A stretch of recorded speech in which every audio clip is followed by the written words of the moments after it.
जय हिंद साथियों, स्वागत है आपका self study classes with Sumit Jain YouTube channel में। साथियों स्टार्ट हो चुका है आज का सेशन। सभी साथी आ जाएं और एक बार जल्दी से वीडियो को लाइक कर दें, ठीक है। जिन भी साथियों ने अभी तक दोस्तों वीडियो को लाइक नहीं किया है वो जल्दी से लाइक करेंगे और अपने मित्रों तक शेयर भी कर दें। दोस्तों यहाँ पर आज आपसे पूछा जाएगा बहुत ही महत्वपूर्ण प्रश्नों के बारे में हम चर्चा करेंगे। तो हमारे जितने भी साथी हैं दोस्तों, और यहाँ पर हिंदी साहित्य के जिनको भी टिर्की नोट्स मंगवाना है वो टिर्की नोट्स मंगवा सकते हैं दोस्तों, ठीक है। चलिए तो स्टार्ट करते हैं। नंबर पर संपर्क कर सकते हैं जिनको भी टिर्की नोट्स मंगवाना है दोस्तों, और जिनको भी दोस्तों कोर्स में एडमिशन लेना है वो ले सकते हैं। आज का अपना पहला प्रश्न आपके सामने है, स्क्रीन पर है, फटाफट से बताइए और लाइक भी कर देना है सभी साथियों को। संथाली किस भाषा परिवार की भाषा मानी जाती है? संथाली किस भाषा परिवार की भाषा मानी जाती है, ये आपको बताना है। जल्दी से बताइए और एक बार लाइक भी कर दीजिए सभी साथी। बताओ, एक क्वेश्चन संथाली का पूछा जाता है, हमेशा पूछा जाता है दोस्तों, बताना है। और आपका उत्तर जा रहा है यहां पर कि सर ऑस्ट्रिक भाषा परिवार की है। संथाली किस भाषा परिवार की है? ऑस्ट्रिक भाषा परिवार, यानी सी नंबर आपका करेक्ट आंसर है। टकसाली भाषा किसे कहते हैं बताइए? टकसाली भाषा किसे कहा जाता है? अच्छा क्वेश्चन है, सभी लोगों को आंसर चयन करना। टकसाली भाषा संस्कृत नेट भाषा को, ग्रामीण भाषा को, परिनिष्ठित भाषा को या फिर कृत्रिम भाषा को टकसाली भाषा किसे कहा जाता है? एक अच्छा क्वेश्चन आपसे पूछा गया है। कई लोग यहाँ पर जनता जनार्दन किस क्वेश्चन की ओर जा रही है, जल्दी से बताइए। और सीधा सीधा आंसर जा रहा है कि सर टकसाली जो भाषा कहा जाता है वो परिनिष्ठित भाषा को कहा जाता है, यानी कि सी नंबर आपका करेक्ट आंसर है। सी नंबर आपका राइट आंसर है, ठीक है। सी नंबर बिल्कुल सही है। प्रतिशोध कहानी की रचनाकार कौन है? प्रतिशोध कहानी के रचनाकार कौन है बताइए? केशव प्रसाद से हैं, राकेश वत्स से हैं, दूधनाथ से हैं या फिर दोस्तों गंगा प्रसाद विमल हैं? बताइए कपिल जी, क्या है यहां पर राइट आंसर? प्रतिशोध कहानी की रचनाकार कौन मानी जाती है? एक अच्छा क्वेश्चन और बढ़िया सा क्वेश्चन पूछा गया है। प्रतिशोध कहानी पूछा गया और कहानी में मैंने आपको याद भी करवाया था कि प्रतिशोध, जब अगर आप दूध लेकर जाते हो और दूध अगर गिर जाए तो आपको क्या होता है? प्रतिशोध होता है। तो दूधनाथ से हैं यानी डी नंबर, और प्रतिशोध होता है तो प्रतिशोध कहानी के रचनाकार हैं दूधनाथ से। डी नंबर आपका बिल्कुल सही हो जाएगा। गोमा हस्ती है कहानी की लेखिका कौन है? गोमा हस्ती है, 4 नंबर का क्वेश्चन है। नासिरा शर्मा, मैत्रेयी पुष्पा, मंजुल भगत या फिर राजी सेठ? गोमा हस्ती है कहानी की लेखिका कौन मानी जाती हैं? ये 4 नंबर का क्वेश्चन पूछा गया है। और बताइए, गोमा हस्ती है डीसीपी क्लासेस, बताएं किसके साथ हस्ती है? बोले सर गोमा मित्रों के साथ हस्ती है। नासिरा शर्मा है क्या? देखो बहुत सारे लोग नासिरा शर्मा लगा रहे, लेकिन मैंने आपको याद भी करवाया था कि सर ये जो गोमा हस्ती है कहानी है, गोमा हस्ती है किसके साथ? मित्रों के साथ। मित्रों के, तो मैत्रेयी पुष्पा की ये कहानी है। बी नंबर आपका करेक्ट आंसर और राइट आंसर हो जाएगा, ठीक है। बी नंबर सही है। ठाकुर जगमोहन सिंह की रचना कौन सी नहीं है? 5 नंबर का क्वेश्चन है, ठाकुर जगमोहन की रचना कौन सी नहीं है? सूरपुराधीश, श्यामलता, प्रेम संपत्ति लता या फिर देवयानी? 5 नंबर का क्वेश्चन है। 5 में आपको बताना ठाकुर जगमोहन की रचना कौन सी नहीं है, ये पूछा गया है। बताएं कौन सी नहीं है? 5 का आंसर बताना, लाइक कर देना है। और अधिकांश लोगों ने आंसर बता दिया है। जनता जनार्दन बिल्कुल जा रही है सूरपुराधीश की ओर। ये नंबर आपका ठाकुर जगमोहन के बारे में आप पढ़ते हैं, ये नंबर आपका करेक्ट आंसर हो जाएगा। कौन सी रचना भारतेंदु की नहीं है दोस्तों? बताइए भारतेंदु की रचना कौन सी नहीं है? ये क्वेश्चन कई बार पूछा गया और आपसे भी पूछा जा रहा है यहां पर, बताएं। और चयन भी करना है, सभी साथी बताएंगे और एक बार जल्दी से लाइक भी कर दो हमारे साथी, ठीक है। कौन सी रचना भारतेंदु जी की नहीं है? ऐसे कितने साथी हैं जिनको दोस्तों एडमिशन लेना है सेल्फ स्टडी क्लासेस में और दोस्तों पढ़ना है निरंतर? बताएं कितने साथी हैं? अभी ऑफर चल रहा है बढ़िया सा ऑफर है 1200 में 12 महीने का, 1200 में 12 महीने का ऑफर है, बढ़िया सा ऑफर है। तो 6 नंबर का क्वेश्चन है और आपका उत्तर हो जाएगा कि सर प्रेम संपत्ति लता ये रचना भारतेंदु जी की नहीं है। डी नंबर आपका करेक्ट आंसर है। विरह वारिस किसकी रचना है? एक अच्छा क्वेश्चन पूछा गया, विरह वारिस पूछा गया। सही आंसर क्या हो जाएगा यहाँ पर? विरह वारिस ये किसकी रचना मानी जाती है? सभी लोग, जिन भी साथियों ने अभी तक दोस्तों पीडीएफ नोट्स नहीं मंगवाए हैं, जिनको भी नोट्स मंगवाना है वो शीघ्र मंगवा सकते हैं, ठीक है, संपर्क कर सकते हैं। विरह की बारिश इतनी हुई कि नाम पड़ गया बोधा। विरह की बारिश इतनी हुई कि दोस्तों नाम पड़ गया क्या? बोधा। नाम पड़ गया क्या? बोधा। ठीक है, तो यहां पर बोधा यानी ये नंबर आपका सही है। विरह की बारिश किसकी रचना है? बोधा की है। भाव विलास के रचनाकार कौन है? 8 नंबर का क्वेश्चन है, भाव विलास के रचनाकार आपको चयन करना है दोस्तों। भाव विलास बताएं और चयन करिए। सीधा सीधा आंसर है, बहुत बढ़िया क्वेश्चन यहां पर पूछा गया आप लोगों से। सभी लोग बताएंगे भाव विलास, भाव को क्या दो? विरह में नाम पड़ गया बोधा, बिल्कुल सही है। सीताराम मीना जी, भाव विलास के रचनाकार कौन माने जाते हैं? 8 नंबर का क्वेश्चन और आपका उत्तर जा रहा है कि भाव को विलास देव। देव यानी बी नंबर आपका राइट आंसर है। देव आपका सही आंसर है। लालटेन की छत ये किसका उपन्यास है? लालटेन की छत ये किसका उपन्यास है? अयोध्या से उपाध्याय हरिऔध का, निवास दास का, निर्मल वर्मा का या फिर गोपाल राम गहमरी का? लालटेन की छत किसका उपन्यास माना जाता है? 9 नंबर का क्वेश्चन है और ये कल भी क्वेश्चन अपना आया था। ये क्वेश्चन अपन ने पढ़ भी लिया है, कई बार पढ़ा है। दोबारा ये क्वेश्चन आया, लालटेन की छत के नीचे आपको कैसा लगता है? बोले सर बड़ा निर्मल लगता है, यानी कि सी नंबर फिर आपने सही बता दिया। वैशाली की नगर बधू, 10 नंबर का क्वेश्चन, वैशाली की नगर बधू इसके रचनाकार कौन है? हरिऔध हैं, चतुर्सेन शास्त्री हैं, राहुल सांकृत्यायन हैं, राम नरेश त्रिपाठी हैं।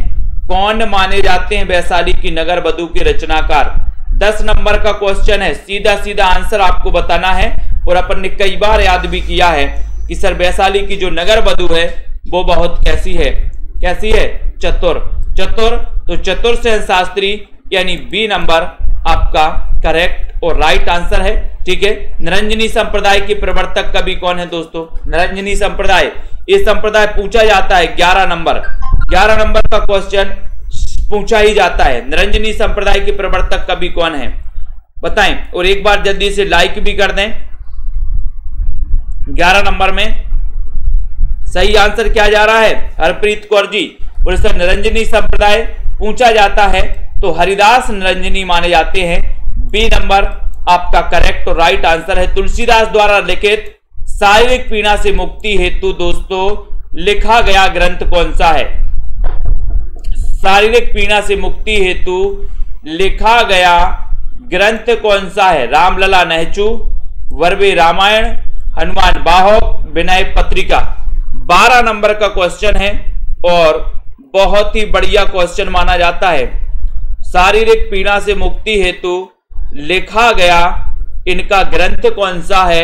ये क्वेश्चन आपसे पूछा गया। लाइक करके सब्सक्राइब कर लो सभी साथी, बेल आइकन को भी दबा दिया करो ताकि इंफॉर्मेशन आपके दोस्तों मोबाइल पे पहुंचे यथा समय पर। 12 नंबर के क्वेश्चन में आपको पता है कि सर वो रचना हनुमान बाहोक है। सी नंबर आपका सही है। ठीक है, धातु सेन प्रसाद के किस नाटक का पात्र है? जिन भी साथियों को नोट्स मंगवाना है वो नोट्स मंगवा सकते हैं, चाहे पंजाब मास्टर कैडर वाले हों, चाहे दोस्तों एचपी टेट वाले हों, टीजीटी, पीजीटी, एलटी ग्रेड या केबीएस वाले हमारे साथी हों। ठीक है, तो धातु सेन प्रसाद के किस नाटक का पात्र है? ये क्वेश्चन पूछा गया। राजश्री का, चंद्रगुप्त का, ध्रुव स्वामी का या फिर स्कंद गुप्त का? धातु सेन। प्रश्न क्रमांक 13 नंबर का क्वेश्चन है और 13 नंबर में धातु सेन आपसे पूछा गया है। जनता जनार्दन कहां जा रही है बताइए, बताएं। सौरभ वर्मा जी, रजनीवाला जी, बोले सर धातु सेन स्कंद गुप्त नाटक का पात्र हैं और ये चारों के चार जो नाटक है दोस्तों ये प्रसाद के नाटक हैं। जयशंकर प्रसाद की राजश्री भी है, चंद्रगुप्त भी, ध्रुव स्वामी और स्कंद गुप्त। ठीक है, ये ध्रुव स्वामी उनका अंतिम नाटक माना जाता है। नेक्स्ट है औरंगजेब की आखिरी रात, इसके रचनाकार कौन है? 14 नंबर का क्वेश्चन। रिंकी वर्मा जी, आशा जी बताइए, राधा जी, औरंगजेब की आखिरी रात इसके रचनाकार कौन है? 14 नंबर का क्वेश्चन आपसे पूछा गया है। लाइक कर देना है जल्दी से, शेयर भी कर दो अपने मित्रों को। दोस्तों, औरंगजेब की आखिरी रात के रचनाकार कौन माने जाते हैं? अच्छा क्वेश्चन है, स्टडी विद और हेमा सिंह जी बताएं। राइट आंसर है कि सर औरंगजेब की आखिरी रात पूछा राम कुमार वर्मा लगा दो, जिनका जन्म 1905 में हुआ था। हिंदी साहित्य का आलोचनात्मक इतिहास लिखा था इन्होंने 1938 में, ठीक है, 1938 में, जो कि अधूरा ग्रंथ था। रघुकुल रीत सदा चले आई, प्राण जात पर वचन न जाई। बताइए कौन सा दोस्तों इनमें छंद है, कौन सा छंद है? रघुकुल रीत सदा चले आई, प्राण जात पर वचन न जाई। दोस्तों 15 नंबर का क्वेश्चन है, सभी को आंसर चयन करना है। और ऐसे सभी साथी जिनको भी एडमिशन लेना है 15 तारीख से एक न्यू बैच स्टार्ट कर रहे हैं दोस्तों। न्यू बैच यानी कि शुरुआत से पढ़ने को आपको मिलेगा, शुरुआत से पढ़ाया जाएगा, हिंदी भाषा से आपको पढ़ाया जाएगा, उसके बाद देवनागरी, देवनागरी के बाद हिंदी साहित्य इतिहास लेखन के स्रोत, ये सारी चीजें आपको पढ़ाई जाएंगी। तो रघुकुल रीत सदा चली आई, और आपने पढ़ाई है कि सर ये तो चौपाई है, चौपाई है। कितनी मात्राएं होती है? 16 मात्राएं होती हैं, ठीक है, यानी कि बी आपका राइट आंसर है। गणों की सही संख्या है तो क्या है? 4 है, 6 है, 8 है या फिर 10 है? गणों की संख्या। छंद में दोस्तों जो गण होते हैं, गणों की संख्या आपको बताना है कितनी मानी जाती है, गणों की संख्या कितनी मानी जाती है? 4, 6, 8 या फिर 10? और 16 नंबर के क्वेश्चन में आपने बताया है कि सर जो गण होते हैं, गण कितने होते हैं? सगण, तगण, मगण, जगण, कितने होते हैं? गण होते हैं 8। कितने होते हैं? 8, यानी कि सी नंबर, ठीक है, ये हो जाएगा। घर के लिए सही पर्यायवाची वाले शब्दों की पंक्ति को देखना है। घर के सही पर्यायवाची शब्द कौन कौन से हैं? सदन, निकेतन, गेह, सदन, निकेतन, ग्रह, सदन, निकेतन, गह, साधन, निकेतन या फिर गेह। घर के लिए सही पर्यायवाची शब्दों का चयन करना है। यमाता, राजभान, सलगा, बिल्कुल सही है। बिमलेश कुमारी जी बताइए, चंदन जी, अनीता जी, घर के लिए सही पर्यायवाची शब्द कौन से हैं? 17 नंबर का क्वेश्चन है। तो आपको पता ही है कि सर यहां पर जो पंक्ति हो जाएगी, देखो 17 का बीट बता रहे हैं बहुत सारे लोग, बहुत बढ़िया। कौन कौन बता रहे हैं? बी, यहां पर बिमलेश कुमारी बी बता रही हैं, प्रिया दुबे भी बी बता रही हैं, और बताओ को बता रहा है? अर्चना लोधी बी बता रही हैं, बहुत बढ़िया। और बता दो कौन बता रहा है, देख लें जरा। बी और बता रहे हैं, बलजीत जी भी बी बता रहे हैं, बहुत बढ़िया बलजीत जी। डॉक्टर रिंकी वर्मा जी भी बी बता रही हैं, बहुत बढ़िया। निशा वर्मा जी बी बता रही हैं। जनता जनार्दन देखो कहाँ जा रही हैं, बहुत बढ़िया, very good very good. B number वालों को तो बिल्कुल है ना, रमेश कुमार जी बी बता रहे हैं, वेरी गुड। जबकि उत्तर क्या है छोटे लाल यादव जी? सदन, निकेतन और गेह, ये आपका बिल्कुल सही है। ये निकेतन नहीं है, ये गलत है, ये भी गलत है, ये भी गलत है, ये सही है आपका ए नंबर। सदन, निकेतन, गेह, ये घर के लिए सही पर्यायवाची वाले शब्दों की पंक्ति है। ये नंबर आपका बिल्कुल सही आंसर है, ये नंबर आपका राइट आंसर है। कौन सा शब्द भिरमर का पर्यायवाची नहीं है? बताओ, भिरमर का पर्यायवाची कौन सा नहीं है? बताओ श्रीश जी, बताना है जल्दी से। प्रश्न क्रमांक 18 नंबर का क्वेश्चन बताना है, बताइए 18 नंबर का क्वेश्चन, कौन सा शब्द भिरमर का पर्यायवाची नहीं है पूछा है, बताओ। बहुत बढ़िया बहुत बढ़िया। जनता जनार्दन भी गलत निर्णय ले रही है आजकल। कौन सा शब्द भिरमर का पर्यायवाची नहीं है? अली, मधुप, ताम्रचूड़ या फिर षटपद? 18 नंबर का क्वेश्चन पूछा गया आपसे, 18 में चयन करना है और एक बार लाइक भी कर देना है सभी लोगों को। और उत्तर जा रहा है कि सर अली तो है, मधुप भी है, षटपद भी है, लेकिन ये जो ताम्रचूड़ है ये भौरा का या भिरमर का पर्यायवाची नहीं है, यानी कि उत्तर सी की तरफ चला गया। जनता जनार्दन बिल्कुल राइट, बहुत बढ़िया। रसोत्पत्ति में आश्रय की चेष्टाएं क्या कहलाती हैं? बहुत बढ़िया क्वेश्चन पूछा गया। 19 नंबर में राहुल राज जी सभी लोग बताएंगे।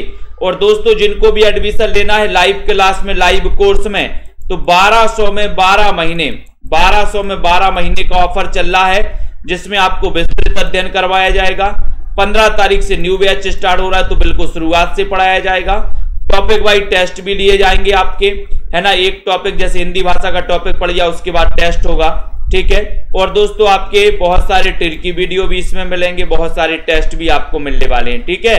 तो रसोत्पत्ति में आश्रय की चेष्टाएं क्या कहलाती हैं, 19 नंबर का क्वेश्चन आपसे पूछा गया है। तो आपका उत्तर हो जाएगा कि सर वो कहलाती है अनुभाव। क्या कहलाती हैं? अनुभाव कहलाती हैं, ठीक है। तो जिन्होंने भी बताया कि आश्रय की जो चेष्टाएं हैं वो अनुभाव कहलाती हैं, यानी कि आपका उत्तर जो सी नंबर है, देखो लाइन से लगा रहा है बी नंबर, आलंबन, ठीक है। तो बिल्कुल सही है ना। निधि भारद्वाज जी, टाइम नहीं है तो बिल्कुल आराम से बैठो, चिंता नहीं है, यहां ऐसे ही क्लास चलती है। टाइम नहीं है तो आराम से बैठो, ठीक है। रस सूत्र विभाव अनुभाव व्याभिचारी संयोगा दृश्य निष्पत्ति, इसके आपको बताना है 20 नंबर का क्वेश्चन। ये बताइए कहां से लिया गया ये सूत्र है। यहां पर जो आए पढ़ने के लिए वो टाइम निकाल कर ही आए, नहीं तो घर पर बैठे। रस सूत्र विभाव अनुभाव व्याभिचारी संयोगा दृश्य निष्पत्ति, ये बताना है। प्रश्न क्रमांक 20 नंबर का क्वेश्चन है। 20 नंबर का आंसर यहां पर क्या हो जाएगा बताइए। 20 नंबर में आंसर क्या है रस सूत्र का? ये कहां से लिया गया रस सूत्र है? तो सभी को पता है कि सर नाट्य शास्त्री ग्रंथ है, नाट्यशास्त्र ग्रंथ किसका? भरत मुनि का, ठीक है। और भरत मुनि ने रसों की संख्या जो मानी वो कितनी मानी? 8 मानी, ठीक है। इन्होंने शांत रस नहीं माना, शांत रस नहीं माना, ठीक है। और इन्होंने अलंकारों की संख्या कितनी मानी? 4 मानी, ठीक है। तो ये बिल्कुल सही है। नेक्स्ट देखो, अंगूर खट्टे होना मुहावरे का सही अर्थ क्या है? प्रश्न क्रमांक 21 नंबर का क्वेश्चन है। अंगूर खट्टे होना, सुनील तिवारी जी बताइए। कुरैशी जी, क्या है यहां पर राइट आंसर? शीतांशु जी, सभी लोग बताएंगे। विश्वास मलिक जी, मंजू जी, अंगूर खट्टे होना मुहावरे का सही अर्थ क्या माना जाता है? 21 नंबर का क्वेश्चन है। 21 में लाइक करना है। कोई वस्तु ना मिलने पर उसका दोष निकालना, कोई वस्तु ना मिलने पर उसका दोष निकालना, यानी कि आपका जो बी नंबर है, बी नंबर बिल्कुल सही है। बी नंबर आपका राइट आंसर है, ठीक है। कोई वस्तु ना मिलने पर उसका दोष निकालना, बी नंबर करेक्ट आंसर है। चारू चंद्र की चंचल किरणें खेल रही थी जलथल में, इसमें कौन सा अलंकार है? कई बार पूछा भी गया है आप लोगों से और आपको पता भी है, और पूछा भी जाता है, आगे भी पूछा जाएगा। सरल है लेकिन पूछा जाता है दोस्तों, बताइए। पंकज जी, आनंद जी, सभी लोग बताएं।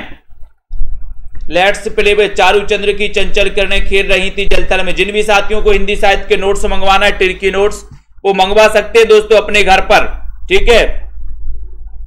संपर्क करें और नोट्स अपने घर पर मंगवा सकते हैं। बाई पोस्ट 1 सप्ताह में आपके घर दोस्तों नोट्स पहुंच जाएंगे। चारू चंद्र की चंचल किरणें, इसमें कौन सा हो जाएगा? वो ऋषर अनुप्रास अलंकार हो जाएगा। बी नंबर आपका करेक्ट आंसर है और राइट आंसर है। कमल नयन में कौन सा दोस्तों अलंकार है? कमल नयन में 23 नंबर का क्वेश्चन पूछा गया है। 23 का उत्तर क्या हो जाएगा? कमल नयन में कौन सा अलंकार है? मंजू यादव जी, आयुष सिंह जी बताइए। राजीव मौर्य जी, श्रीश मिश्र जी, कमल नयन पूछा है आपसे। कमल नयन में कौन सा अलंकार है? एक बढ़िया सा क्वेश्चन पूछा गया और आपका उत्तर हो रहा है कि सर यहां पर रूपक अलंकार लगा दो। रूपक, देखो बहुत सारे लोग अनुपमा लगा रहे हैं। कमल रूपी नयन नहीं हो जाएंगे यहां पर, तो रूपक अलंकार हो जाएगा ना ए नंबर में, ए नंबर, ठीक है। कौन सी रचना महादेवी वर्मा जी की नहीं है? एक क्वेश्चन पूछा गया। कौन सी रचना नहीं है महादेवी वर्मा जी का, जिनका जन्म 1907 में हुआ था दोस्तों? छायावाद की आधार स्तंभों में नाम लिया जाता है इनका, निहार, रश्मि, नीरजा, ये भी अपन को याद रख लेना है, ठीक है।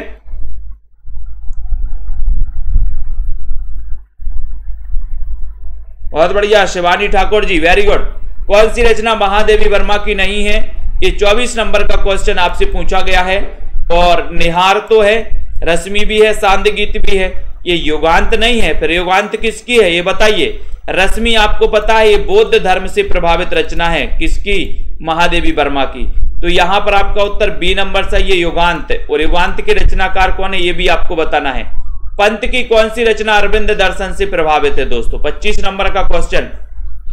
अरविंद दर्शन से प्रभावित रचना कौन सी है पंत की, स्वर्ण किरण, वीणा, पल्लव या फिर ग्राम्या, बताओ श्वेता जी क्या है यहां पर राइट आंसर। पंत की कौन सी रचना अरविंद दर्शन से प्रभावित नहीं है, 25 नंबर का क्वेश्चन।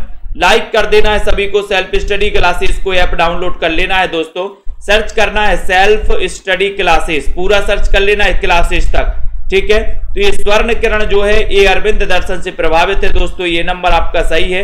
पंत जी जिनका जन्म 1900 में हुआ था, है ना, अल्मोड़ा, कोसानी अल्मोड़ा में हुआ था दोस्तों।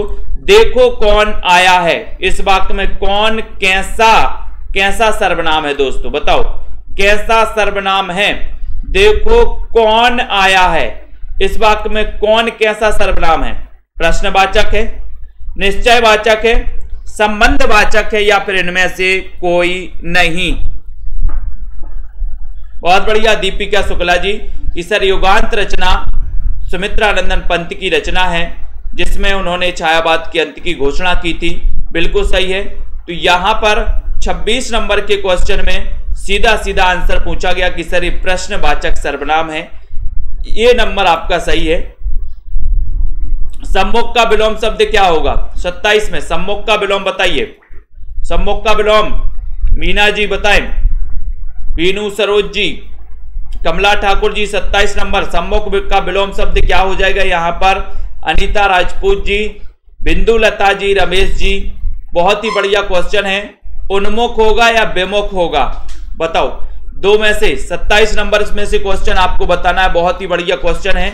और 27 नंबर के क्वेश्चन में आपका उत्तर हो जाएगा कि सर सम्मुख का विलोम होता है विमुख। शिवानी ठाकुर जी बी नंबर विमुख आपका राइट आंसर हो जाएगा, बिल्कुल सही। उद्धत का विलोम शब्द क्या है, 28 नंबर का क्वेश्चन है, बताइए। राधिका जी, आशु गोंडवाल जी, बीनू जी, जसवीर जी, रश्मि पाठक जी, उद्धत का विलोम क्या होता है, ये क्वेश्चन उद्धत कई बार पूछा जाता है। उद्धत का विलोम दोस्तों आप नॉर्मल तरीके से अगर आपने नहीं पढ़ा तो आप बता नहीं सकते, क्योंकि आप लोग तो ये नॉर्मल विलोम पढ़ते रहते हैं, ये बिना पढ़े भी आप बता देते हो। लेकिन कुछ विलोम ऐसे होते हैं जिनको पढ़ना ही पड़ता है। ये उद्धत का अगर किसी ने नहीं पढ़ा तो वो नहीं बता सकता, जिसने पढ़ा है वो ही बता पाएगा, ठीक है। और पढ़ा है तो आपने बताया कि सर उद्धत का विलोम होता है सौम्य, यानी बी नंबर। बी नंबर आपका सही है। विशेषण की विशेषता बनाने वाले शब्द क्या कहलाते हैं, विशेषण की विशेषता बतलाने वाले शब्द क्या कहलाते हैं, सर्वनाम, विशेष विधेय या फिर प्रविशेषण। 29 नंबर का क्वेश्चन है, विशेषण की विशेषता बताने वाले शब्द क्या कहलाते हैं, शोभा पांडे जी बताइए, दारसू जी, मुसरत निशा जी, सौरभ वर्मा जी, आशा कुमावत जी। 29 नंबर का क्वेश्चन है। और विशेषण की विशेषता बताने वाले शब्द क्या कहलाते हैं ये पूछा गया है आपसे, और आपका उत्तर चला गया कि सर प्रविशेषण लगा दो, डी नंबर लगा दो, डी नंबर। बहुत सारे लोगों ने डी बताया, बिल्कुल सही है। गोल घड़ी अच्छी लगती है, इस वाक्य में गोल बताना है। गोल बताइए किस प्रकार का विशेषण है, गोल ये किस प्रकार का विशेषण है, गुणवाचक है, संख्यावाचक है, सार्वनामिक है या फिर परिमाणवाचक है। गोल घड़ी अच्छी नहीं लगती, इस वाक्य में गोल किस प्रकार का विशेषण है, 30 नंबर का क्वेश्चन है। 30 नंबर में आपको उत्तर बताना है, बहुत ही बढ़िया क्वेश्चन है। और गोल घड़ी में गोल जो हो जाएगा ये क्या हो जाएगा, गुणवाचक विशेषण, ठीक है। तो आपका जो ए नंबर है गुणवाचक विशेषण, ए नंबर बिल्कुल सही है, ए नंबर बिल्कुल राइट आंसर है, ठीक है। मैंने किराएदार नहीं रखे, मुसीबत मोल ले ली, यह बताना है कि यह कौन सा वाक्य है। मैंने किराएदार नहीं रखे, मुसीबत मोल ले ली, तो ये बताइए कौन सा वाक्य है, सरल है, मिश्र है, संयुक्त है या फिर इनमें से कोई नहीं। 31 नंबर का क्वेश्चन है। 31 नंबर में आपको बताना है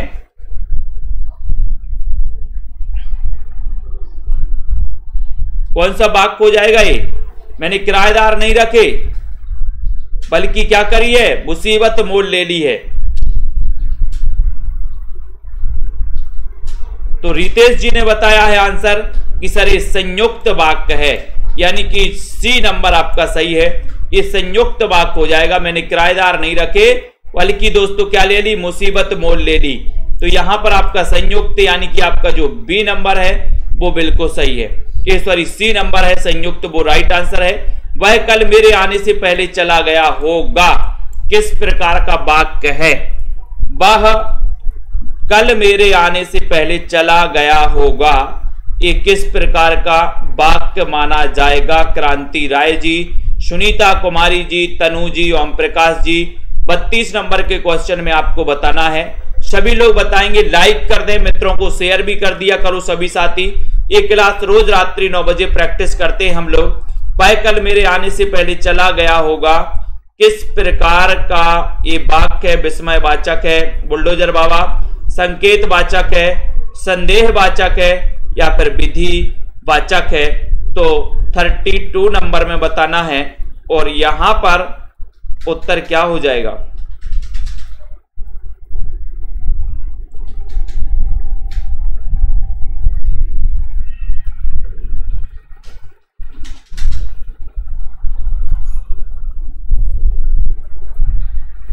क्या हो जाएगा यहां पर 32 नंबर के क्वेश्चन में,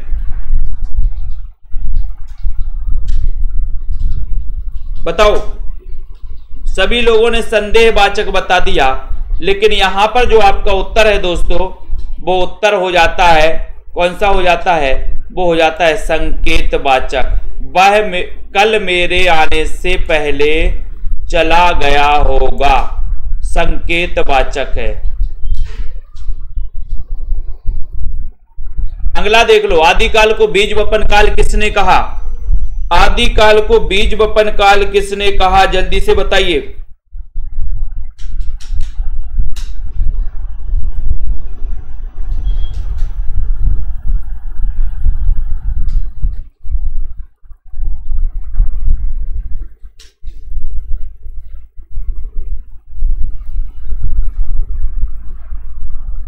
जल्दी से बताइए फटाक से। आदिकाल को बीज, बीज पता है बीज किसके बोए, बीज अहिंसा के बोए, ठीक है। तो अहिंसा के बीज बोए, यानी कि आपका उत्तर हो जाएगा कि सर ये महावीर प्रसाद द्विवेदी हो जाएगा, बिल्कुल सही हो जाएगा, ठीक है। बहुत बढ़िया, बहुत बढ़िया, वेरी गुड। अगला क्वेश्चन देख लेते हैं।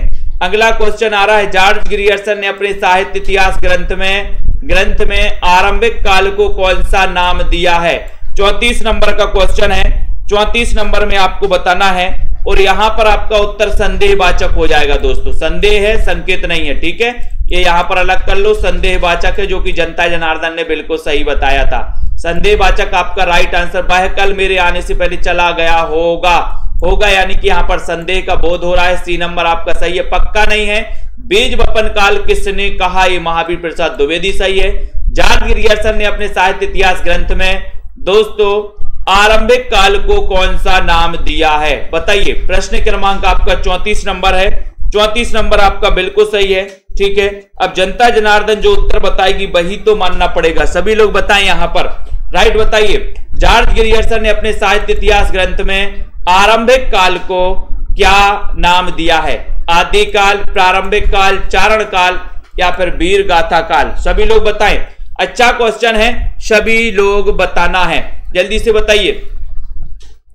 और आपका उत्तर है जॉर्ज ग्रियर्सन ने अपने साहित्य इतिहास ग्रंथ में आरंभिक काल को कौन सा नाम दिया है और 34 नंबर का उत्तर है। और वो उत्तर जा रहा है, क्या नाम दिया है, प्रारंभिक काल नहीं, क्या है, चारण काल। चारण काल यानी कि सी नंबर आपका करेक्ट है। निम्न में से कौन सी एकांकी रामकुमार वर्मा की नहीं है, एकांकी बताना है, जल्दी से बताइए। कौन सी रामकुमार वर्मा की नहीं है, वंदना जी, कामनी यादव जी, बताएं।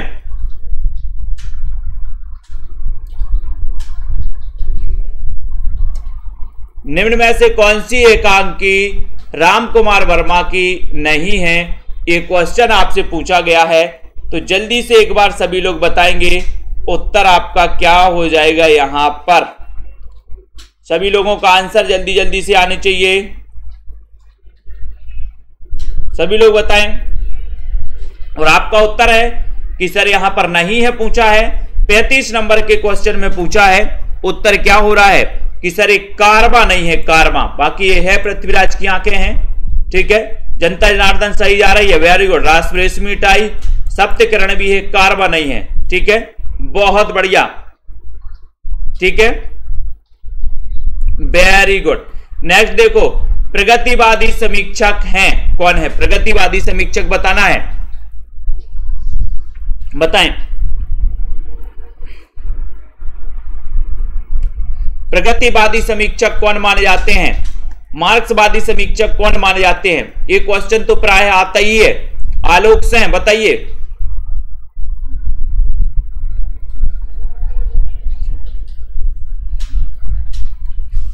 तो आपका उत्तर है कि प्रगतिवादी समीक्षक है कौन? रामविलास शर्मा, ठीक है। तो ये आपका बी नंबर रामविलास शर्मा तो बिल्कुल सही आंसर है। कैन का कवि किसे कहा जाता? 37 नंबर का क्वेश्चन है। कैन का कवि भी आपसे पूछा गया है और आपको पता ही है। पूनम सैनी जी बताइए, साहिल जी लाइक करना है। जिन भी साथियों को नोट्स मंगवाना है, हिंदी साहित्य के संपूर्ण नोट्स, साथ ही ट्रिकी नोट्स, बीच बीच में ट्रिक भी समाहित की गई, ट्रिकी नोट्स जिनको भी मंगवाना है वो मंगवा सकते हैं, संपर्क कर सकते हैं नीचे दोस्तों, ठीक है, बिल्कुल, है ना। हाँ, बहुत बढ़िया, वेरी गुड सोनू जी। अगर वर्षा अच्छी होगी तो फसल भी अच्छी होगी, ये संकेत वाचक है, वेरी गुड। सोनू जी भी हमारे बहुत होशियार हो गए हैं। कैन का कवि किसे कहा जाता है? निराला, यशपाल, नागार्जुन, केदारनाथ। तब आपका राइट आंसर क्या हो जाएगा? और उत्तर हो जाएगा कि सर कैन का कवि किसे? निराला को कहा जाता है क्या? निराला नहीं। जनता जनार्दन कहां जा रही है? डी की तरफ जा रही, बहुत बढ़िया, बिल्कुल। केदारनाथ अग्रवाल आपका सही है, डी नंबर आपका राइट आंसर है कि सर कैन नदी के किनारे घंटों बैठा करते थे कौन? केदारनाथ अग्रवाल, इसलिए ने कैन का कवि कहा जाता है अग्रवाल जी को, ठीक है, बिल्कुल सही है। हिंदी की प्रथम प्रसिद्ध आत्मकथा कौन सी है? प्रथम प्रसिद्ध आत्मकथा, ये क्वेश्चन पूछा गया था दोस्तों, ये पूछा गया था पंजाब मास्टर कैडर में पिछली बार। हिंदी की प्रथम प्रसिद्ध आत्मकथा कौन सी मानी जाती है? देखते हैं कौन कौन सही बता पाता है, यहां पर कौन कौन लुढ़क जाता है। जनता जनार्दन कहां जा रही, किसकी ओर जा रही है?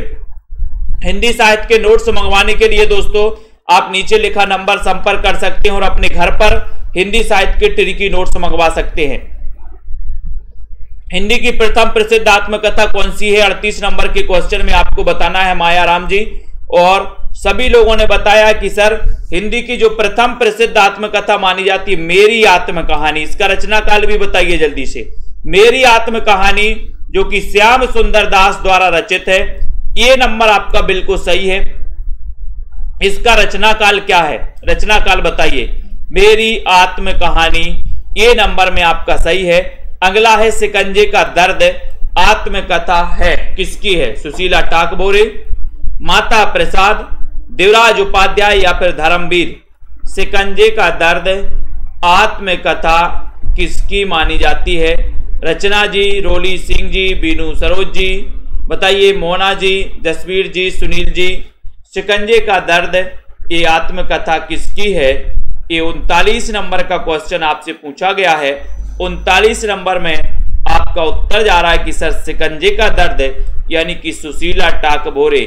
सुशीला टाकबोरे यानी कि आपका जो ये नंबर है, ये नंबर वो बिल्कुल सही है, ये नंबर आपका सही है। शिकंजे का दर्द बोले हम सुशीला टाकबोरे हो जाएंगे ये नंबर, वेरी गुड। संस्कृत के ऐसे शब्द जिन्हें हम ज्यों का त्यों प्रयोग में लाते हैं, 40 नंबर का क्वेश्चन है, सभी लोग बताएंगे।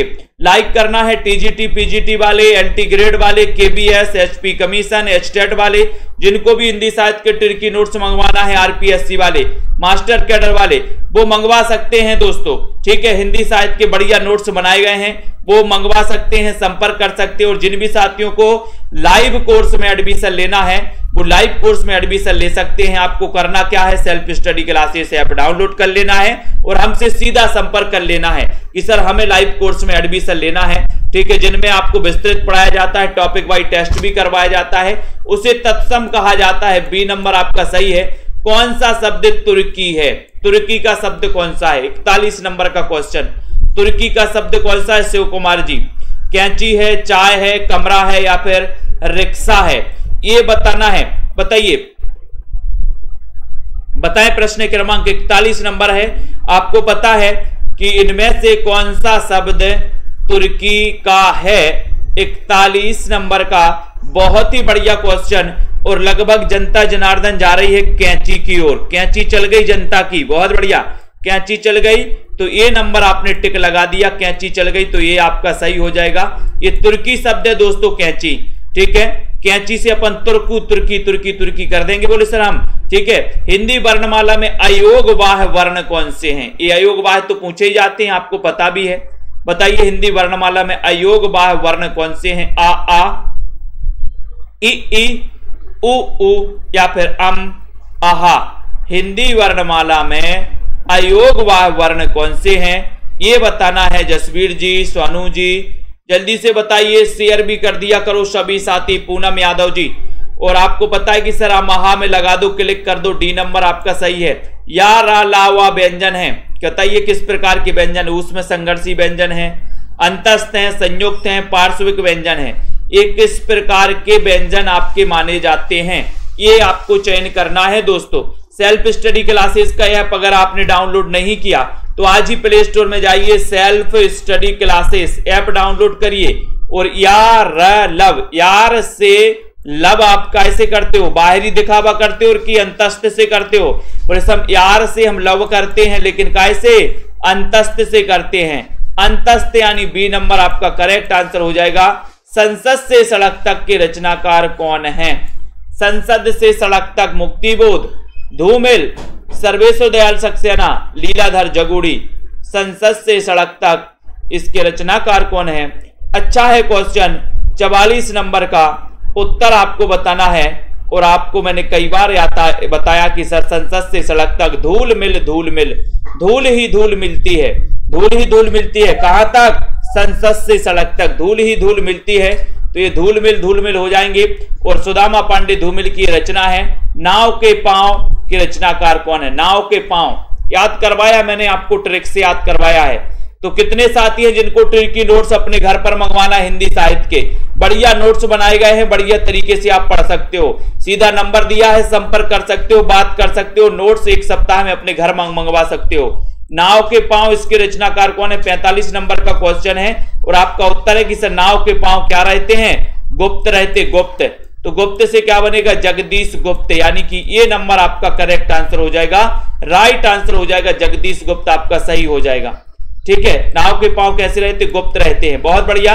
अरे आयावर रहेगा याद, ये किसके द्वारा रचित यात्रा वृत्तांत है? अरे आयावर रहेगा याद, ये यात्रा वृत्तांत, इसके रचनाकार कौन है? रामवृक्ष बैनीपुरी, अज्ञे हैं, राहुल सांकृत्यायन है या फिर यशपाल हैं? बताइए, सभी लोग बताएंगे। राजकुमारी जी, मोहन जी बताएं। कजरा मोहब्बत वाला भी आ गया, बहुत बढ़िया, वेरी गुड, क्या बात है।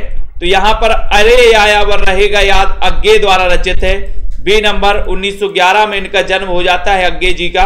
तो आपका बी नंबर बिल्कुल सही है। बोलती प्रतिमा, रेखा चित्र के रचनाकार कौन है? बोलती प्रतिमा, ये रेखा चित्र है। अच्छा क्वेश्चन आपसे पूछा गया। बोलती प्रतिमा श्री राम शर्मा, रामवृक्ष बैनीपुरी, भगवती चरण वर्मा या फिर राजेंद्र यादव।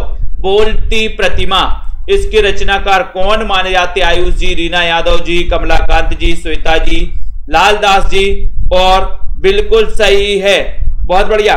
ठीक है, तो उत्तर है कि सर बोलती है प्रतिमा किसकी? श्री राम की बोलती प्रतिमा। ठीक है, बोलती प्रतिमा श्री राम की, तो श्री राम शर्मा, यानी कि ये नंबर आपका सही है। ये नंबर आपका बिल्कुल राइट आंसर हो जाता है। महामानव महापंडित जीवनी के लेखक कौन है? महामानव महापंडित, ये जीवनी किसने लिखी?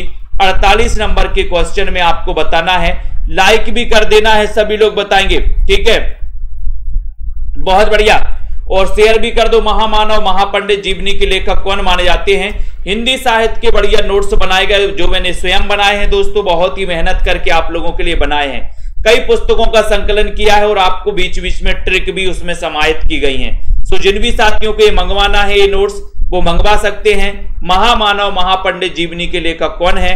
48 नंबर का क्वेश्चन है, उत्तर है कमला सांकृत्यायन, यानी कि बी नंबर आपका करेक्ट और राइट आंसर हो जाता है। ठीक है, बी नंबर। आवारा मसीहा में किसके जीवन का उल्लेख किया गया? ये तो आपको पता ही है कि आवारा मसीहा के रचनाकार विष्णु प्रभाकर हैं, लेकिन इसमें किसके जीवन का उल्लेख किया गया है? अनिल तिवारी जी, ये भी आपको पता होनी चाहिए। बताओ किसके जीवन का उल्लेख किया गया इसमें 49 नंबर के क्वेश्चन में। और सीधा सीधा आंसर जा रहा है कि सर आवारा मसीहा में किसके जीवन यानी कि शरत चंद्र के जीवन का उल्लेख किया गया। इसके रचनाकार विष्णु प्रभाकर हैं। ये नंबर आपका करेक्ट और राइट आंसर है। एक सूनी नाव के रचनाकार कौन है? एक सूनी नाव ये किसकी रचना है बताओ? एक सूनी नाव के रचनाकार कौन है? सभी लोग चयन करेंगे। नितिन सागर जी बताइए, आनंद जी, दारसू जी बताएं, सुनील जी। और एक सूनी नाव यानी कि 50 नंबर का क्वेश्चन। बोले सर हम एक सूनी नाव से सर्वे करने जाएंगे। क्या करने जाओगे? सर्वे करने जाएंगे। पूनम साक्य जी, एक सूनी नाव से हमें सर्वे करना जाना है तो सर्वेश्वर दयाल सक्सेना यानी कि डी नंबर आपका सही है। एक सूनी नाव से हम कहां जाएंगे? सर्वे करने। तो सर्वे से क्या बनेगा? सर्वेश्वर दयाल सक्सेना। बहुत ही बढ़िया तरीके से आप लोगों ने पढ़ाई की है, बढ़िया तरीके से पढ़ रहे हो। ये हिंदी साहित्य के नोट्स दोस्तों जिनको भी मंगवाना है आप घर बैठे मंगवा सकते, एक सप्ताह में आपके घर पहुंच जाएंगे। बढ़िया तरीके से आनंद से पढ़िए, मजा आएगा। बहुत ही बढ़िया तथ्यों का समावेश किया गया है, इंपॉर्टेंट चीजें सारी उसमें समावेश की गई हैं। ठीक है, हर टॉपिक के वाइज उसके बाद दोस्तों उसके इंपॉर्टेंट तथ्य भी दिए गए हैं। टॉपिक वाइज रचनाएं, क्रमबद्ध रचनाएं लिखी गई हैं, सन वाइज रचनाएं लिखी गई हैं, कवियों के परिचय इसमें दिए गए हैं। ठीक है, बहुत बढ़िया। तो जिन भी साथियों के नोट्स मंगवाना है आप अपने घर पर मंगवा सकते हैं। और जिन भी साथियों को हिंदी साहित्य के दोस्तों सेल्फ स्टडी क्लासेस में एडमिशन लेना है तो अभी 10 तारीख तक ऑफर है 1200 में 12 महीने का। 15 तारीख से न्यू बैच स्टार्ट होने वाला है। मधु दिम्मन जी, राजीव जी, ठीक है, और पायल रानी जी, पूनम जी, निशा जी, सोनू KM जी, रितु जी, रजनी जी, अनुराग, विकास जी, लालदास जी, बिंदु जी, पूनम, नीतू जी, बहुत बढ़िया। ठीक है, सभी साथी पढ़ते रहे। ज्योति शर्मा जी, ठीक है, बहुत बढ़िया है ना। और बिंदु लता जी, आलोक सिंह जी, लालदास जी, अशोक जी, छोटे लाल जी, ठीक है, अर्चना जी, वंदना जी, आयुष जी, सभी साथियों को धन्यवाद। पढ़ते रहें, अध्ययन करते रहें। जिन भी साथियों को नोट्स मंगवाना वो संपर्क करें। और दोस्तों जिन भी साथियों को एडमिशन लेना वो self study classes app download कर लें। ठीक है, पढ़ते रहें, अध्ययन करते रहें, लाइक करते रहें, शेयर करते रहें। मोना भील जी, मधु जी, वीनू जी, आलोक सिंह जी, आशा जी, ममता जी, ज्योति जी, सोनू KM जी, अंजू यादव जी, पूनम यादव जी, राशिद कुरैशी जी, ठीक है, दीपिका शुक्ला, अनीता जी, विकास भाटी जी, सभी को धन्यवाद। पूनम इंसान जी, ठीक है, जय हिंद।